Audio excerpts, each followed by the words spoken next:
नमस्कार साथियों, आप सभी का स्वागत है विनोद अपडेट इंडिया पर। मैं हूं विनोद यादव। साथियों, आज का जो अपना सेशन है वो साउथ चाइना सी को लेके है। साउथ चाइना सी में अभी इस टाइम में तनाव का माहौल बना हुआ है। अब जैसे ही मैंने साउथ चाइना सी का नाम लिया होगा, आपको दो देश याद आए होंगे, एक चाइना और एक ताइवान। पर इनकी वजह से नहीं है, कोई तीसरा देश है। तो तीसरा कौन है साथियों? जापान है। आपको बता दूं कि जापान दो फाइटर जेट हैं, एक जापान का है एक चाइना का है। जापान का जो फाइटर जेट है उसका नाम है F-15। जो चाइना का फाइटर जेट है साथियों उसका नाम है J-15। लगभग नाम सेम सेम से ही हैं। आज जो तनाव की स्थिति है वो इन्हीं फाइटर जेट्स की वजह से है। साथियों आगे बढ़े तो ये मैप है और मैप में आपको कुछ लोकेशन है। जैसे चाइना है ये येलो कलर के अंदर पूरा, और ये रेड कलर के अंदर है वो पूरा जापान है। इसके अलावा ये नीचे जो है ताइवान है, ऊपर ये नॉर्थ कोरिया है और साउथ कोरिया है। ये आपको मैं इसलिए बता रहा हूँ क्योंकि आज की जो पूरी घटना है वो इनके आसपास ही घूमने वाली है। साथियों ये कुछ लोकेशन है। ये ओकिनावा है। ये ओकिनावा एक द्वीप है और ये द्वीप है जो जापान है। जो जापान की जो द्वीपों की श्रृंखला चल रही है उसका एक द्वीप है ओकिनावा। जो ये एक्सीडेंट हुआ है, ये जो तनाव की वजह है इसी ओकिनावा की वजह से है। साथियों ये ताइवान है और ये आपके पास में चाइना है और इसके पास में ही एक द्वीप और है। ये आपके पास में चाइना रहा और ये ताइवान रहा और ये अपने जो एरो हो रखा है इसके अंदर एक द्वीप है वो सेनकाकू द्वीप। सेनकाकू द्वीप भी जापान का ही है। साथियों जो आज की जो पूरी घटना है वो इन दोनों द्वीपों से संबंधित है।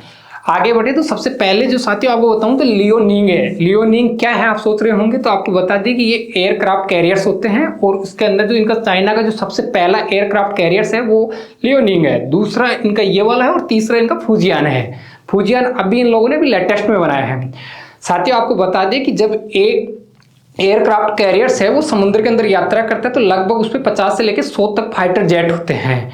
इसी के साथ में लगभग ये पूरा एक बेड़ा होता है, लगभग एक चलता फिरता एक शहर होता है, जैसे चाइना का एक चलता फिरता छोटा शहर हो। साथियों ये जो बेड़ा है पहले सबसे पहले साउथ चाइना सी में जाता है और साउथ चाइना सी में जाने के बाद में ये जापान के इस द्वीप के पास में से गुजरता है जो ओकिनावा द्वीप है उसके पास में से गुजरता है। और जब ये पास में से गुजरता है तो पास की जो कंट्री होती है जहाँ का ये द्वीप है, जैसे जापान का है, तो जापान को ये मालूम है कि चाइना का एक बेड़ा है वो इधर से गुजरने वाला है।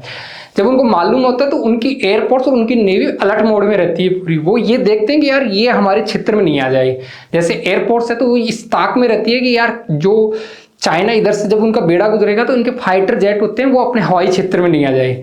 आपको मैं इसलिए बता रहा हूँ क्योंकि इसके ऊपर फाइटर जेट होते हैं। ये फाइटर जेट ऐसे नहीं कि इसके ऊपर रख रख के, नहीं, जब ये गुजरते हैं तो ये फाइटर जेट इसमें जैसे 5 fighter jet, 7 fighter jet, 10 fighter jet ऐसे आसमान के अंदर उड़ते रहते हैं।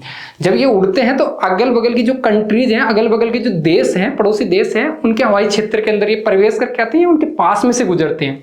वो इसलिए गुजरते हैं क्योंकि या तो इनका मकसद होता है जासूसी करना, या मकसद होता है कि उस देश की जो संप्रभुता है या फिर उनकी जो हवाई क्षेत्र है या उनका समुद्री क्षेत्र है उसके अंदर ये लोग उधर से गुजरने के बाद में ये क्लेम करते हैं कि ये तो हमारा ही क्षेत्र है। साथियों आपको बता दें कि जब ये बेड़ा इधर से गुजर रहा था साउथ चाइना सी से वापस आके ये वापस इस जो ओकिनावा द्वीप है उसके पास में से गुजर रहा था, उस टाइम में जो जापान है उसकी जो पूरी एयरफोर्स है, पूरी नेवी है, वो अलर्ट मोड पे रहती है। उसी टाइम पे एक घटना होती है और घटना ये रहती है कि जब चाइना के फाइटर जेट उनके पास में से गुजरते हैं तो वो जापान का जो हवाई क्षेत्र है उसका तो उल्लंघन नहीं करते, उसके एकदम पास में से गुजरते हैं। और वो उस टाइम में एक फायर कंट्रोल रडार सिस्टम होता है उससे ये लॉक कर देते हैं। किसको लॉक कर देते हैं?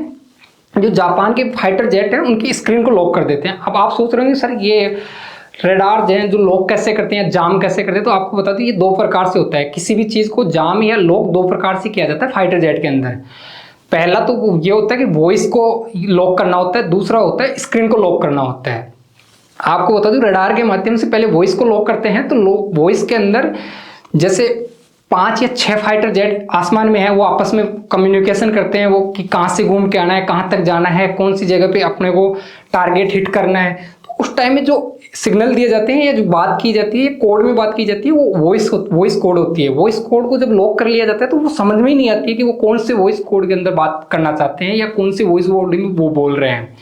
साथियों एक तो ये वॉइस कोड होता है कि वॉइस कोड के माध्यम से बात करते हैं, उसी को ये लोग जाम कर देते हैं या लॉक कर देते हैं रडार के माध्यम से। दूसरा होता है स्क्रीन लॉक। फाइटर जेट होते हैं उसके अंदर एक स्क्रीन होती है, उसको भी लॉक किया जाता है। उसको लॉक करने से क्या फायदा क्या नुकसान होता है, तो हम लोग आपको ये बता दें कि जैसे दुश्मन देश है उसके द्वारा या दुश्मन देश के फाइटर के द्वारा जब ये स्क्रीन लॉक की जाती है तो उसके अंदर जो फाइटर उड़ा रहा है पायलट, उसको ये नहीं मालूम चलता है कि यार ये कितनी हाइट पे उड़ रहे हैं, उसको ये नहीं मालूम कि अपन कितनी दूरी पे आ गए हैं, उसको ये नहीं मालूम कि सामने वाला जो दुश्मन है उसकी टेरिटरी कहाँ से शुरू हो गई, उसको ये भी नहीं मालूम रहता कि कहाँ पे ये हिट करेगा जाके। तो साथियों, दो प्रकार से लॉक होता है, स्क्रीन लॉक, वॉइस लॉक। तो जब ये फाइटर जेट जापान के पास में से चाइना के जो J-15 फाइटर जेट है वो गुजर रहे थे, तो जापान के कुछ ऐसे फाइटर जेट हैं उनकी स्क्रीन लॉक हुई थी। स्क्रीन लॉक का मतलब फायर कंट्रोल सिस्टम कर दिया था, मतलब वो फायर नहीं कर सकते, उनका जो एयरक्राफ्ट है वो एकदम रडार के अंदर आ गया था और एकदम जाम हो गया था। ये घटना लगभग 3 मिनट के लिए होती है। ये जो घटना है ये दोपहर की है। और आपको एक चीज और बता दूं कि ये राउंड पे रहते हैं, जैसे मान लो सुबह भी राउंड पे आ गए, शाम को भी राउंड पे आ गए, मतलब एक तरीके से ये पेट्रोलिंग करते हैं, वैसे हैं इनके फाइटर जेट चाइना के। चाइना जो ये साउथ चाइना सी का जो ये एरिया है, इसके अंदर इतना तांडव मचा के रखता है कि वो जब मन करता तब आता है, जब मन करता तब जाता है। साथियों, इसके बाद में जो जापान का विदेश मंत्रालय है या जापान के विदेश मंत्री हैं वांग जी, वो बीजिंग से मैसेज देते हैं कि जो जापान के द्वारा क्लेम किया गया है वो सही नहीं है और वो वापस ले अपने बयान को। उसके अलावा जो भी उन्होंने क्लेम किया है कि जापान के तो खुद के जो फाइटर जेट हैं, हम लोग उधर पेट्रोलिंग पे रहते हैं, उधर से निकलते हैं तो हम लोग बता के निकलते हैं, वो खुद चला के हमारे पास में आते हैं, और हमने ऐसा, हमारा कोई मकसद नहीं था, ना हम लोग ऐसा करना चाहते थे। अब आपको हम लोग उस घटना से रिलेट करते हैं। मैंने आपको कहा था कि F-15 अमेरिका का है। जब आप सोच रहे हो कि यार अमेरिका का F-15 जापान में क्या कर रहा है, तो आपको हम लोग बता दें, जापान और अमेरिका के बीच में एक संधि हो रखी है।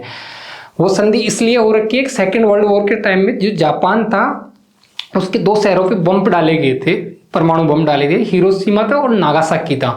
जब इस पे बम डाले उसके बाद उसको समझाया गया कि यार तू अपने आप में इतना खूंखार आदमी है, तू मतलब पूरे विश्व को मतलब तबाह कर सकता है, तो अब भविष्य के अंदर तू आगे से हथियार नहीं रखेगा। आप सोच रहे हैं कि ऐसा क्यों हुआ था, तो आपको मैं थोड़ा सा बैक में जाके और बता दूं।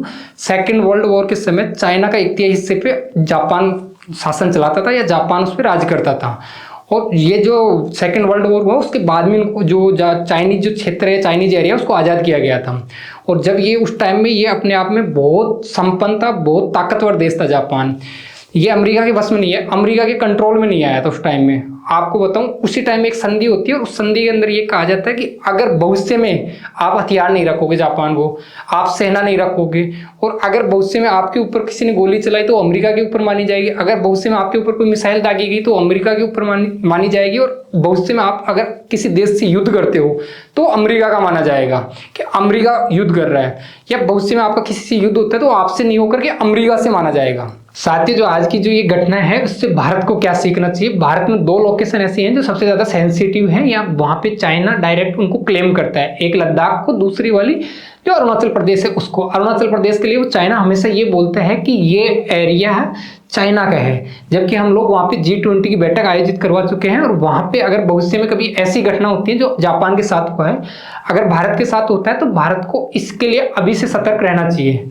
साथियों, आगे बढ़े तो ये कुछ फैक्ट्स हैं जो आपके साथ में साझा किए गए हैं। इसके अलावा साथियों, जो सेकंड आज का जो टॉपिक है वो ये है, जो जापान की प्रधानमंत्री है सनाया तकाइची। अभी ये जापान की नई प्रधानमंत्री बनी है सनाया तकाइची। साथियों, इन्होंने कहा है कि भविष्य में अगर चीन ताइवान पे हमला करता है या ताइवान पे कब्जा करने की कोशिश करता है तो इस पे जापान प्रतिक्रिया देगा। और जापान प्रतिक्रिया क्यों देगा आपको हम लोग ये बता दें, क्योंकि ये जापान के अस्तित्व का फिर प्रश्न उठेगा, जापान के अस्तित्व पे। क्योंकि भाई आप यहाँ से यहाँ के बीच के 160 किलोमीटर की दूरी है, और यहाँ से लेके यहाँ जो इनके द्वीप है उनके बीच में 120 किलोमीटर की दूरी है। अगर ये आज ताइवान पे कब्जा करता है तो भविष्य के अंदर ये जापान तक अपना विस्तार करेगा, क्योंकि चाइना की हमेशा पॉलिसी रही है विस्तारवाद नीति पे।